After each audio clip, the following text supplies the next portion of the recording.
Graça e paz.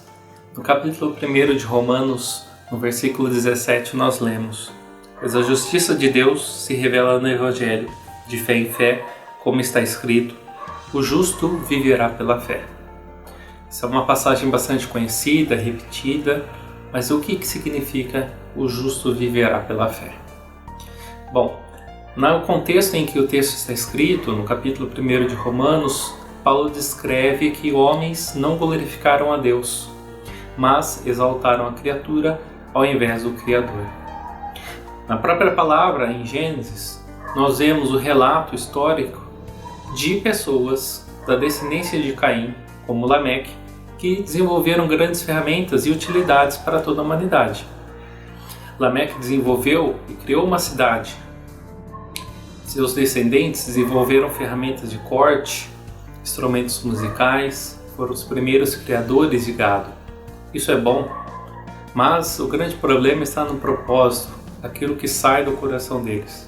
Tudo isso foi feito por um propósito pecaminoso, uma ganância e a vontade de autoexaltação.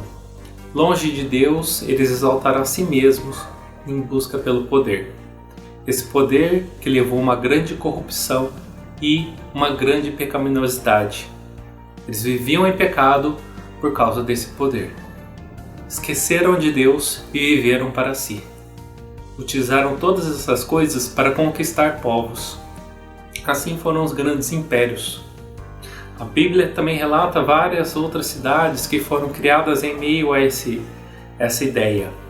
A própria Babilônia, que é uma cidade descrita com uma grande beleza, mas que foi erguida pela idolatria e teve que ser destruída.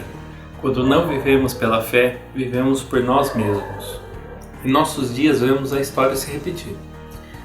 O homem cria ciência sem Deus, desenvolve tecnologias, produtos e estimula o consumismo vazio, sem necessidade, sem utilidade.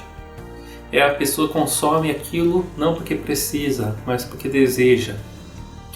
Essa mentalidade que foi desenvolvida leva as pessoas também a adotarem ideologias, ideias, sistemas políticos, tudo isso como se fosse resolver todos os problemas da sociedade num passe de mágica.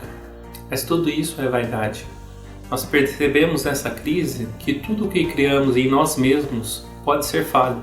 O grande problema da humanidade ainda é o pecado.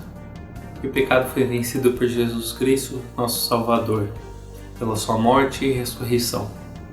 É por isso que Paulo não se envergonha do Evangelho. Ele é o poder de Deus para a salvação de todo aquele que crê. E o que nós fazemos então? Nós somos sal e luz. Nós saímos e trabalhamos para edificar essa terra. Nós sabemos que a total mudança, a real mudança da sociedade não virá pela revolução, não virá por um sistema político ou por uma figura, mas será por Jesus Cristo na sua segunda vinda, novos céus e nova terra. Enquanto isso, nós trabalhamos como uma comunidade, como igreja, usando os dons dados por Deus. Juntos edificamos as pessoas, diminuímos as injustiças, levamos toda a mente a Cristo. Viver pela fé é uma ação contínua de amor a Deus e ao próximo. Você vive pela fé e você usa as ferramentas que você tem à disposição. Você vive nesse século, você vive nessa sociedade. Utilize o que tem ao seu redor. Por mais que tenha sido criado por homens gananciosos, por homens que queriam o consumismo, você dá um novo significado. Você redime essa terra. Você usa o que você tem ao seu redor para levar uma palavra de esperança às pessoas. Nesse tempo, não leve desespero, não leve notícias falsas. Verifique tudo. Leve a palavra de Deus às pessoas. Dê elas esperança e a paz de Cristo.